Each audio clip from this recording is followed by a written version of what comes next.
State data shows 121 people are in the hospital with more severe symptoms of the virus.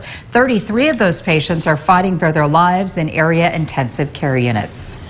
And starting tomorrow, every Californian will be required to wear a mask in virtually all indoor public settings, regardless of your vaccination status. Exactly what does the mask mandate entail, and how are local people reacting to it? 17's Robert Price has the story.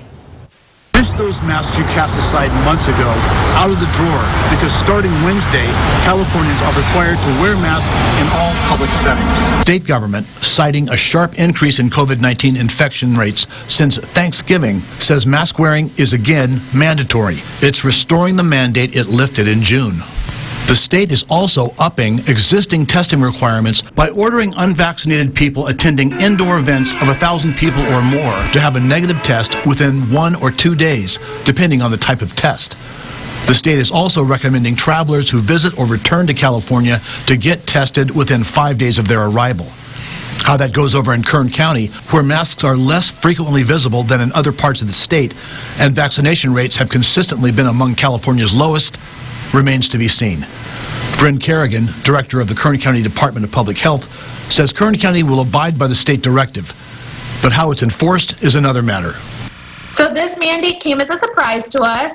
We found out along with everybody else yesterday about this mandate.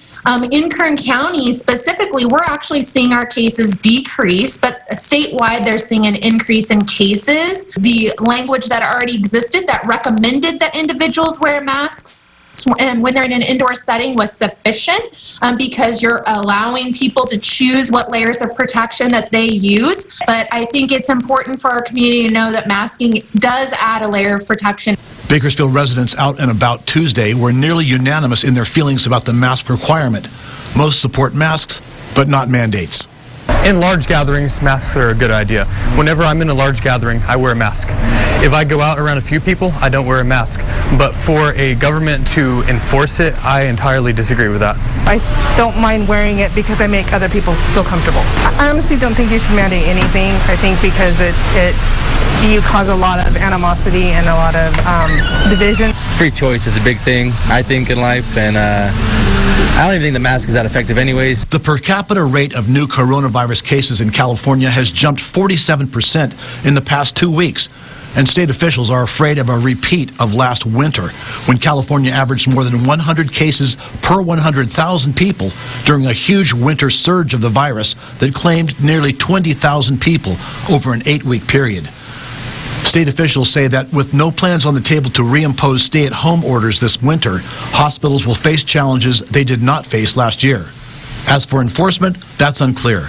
Last year, Kern County Sheriff Donnie Youngblood said he had no inclination to be the mask police, and county government has largely left mask enforcement at businesses up to state agencies. And we've been given no indication from the state or from the county that this mask mandate will be any different. It runs through January 15th. In Bakersfield, Robert Price, 17 News.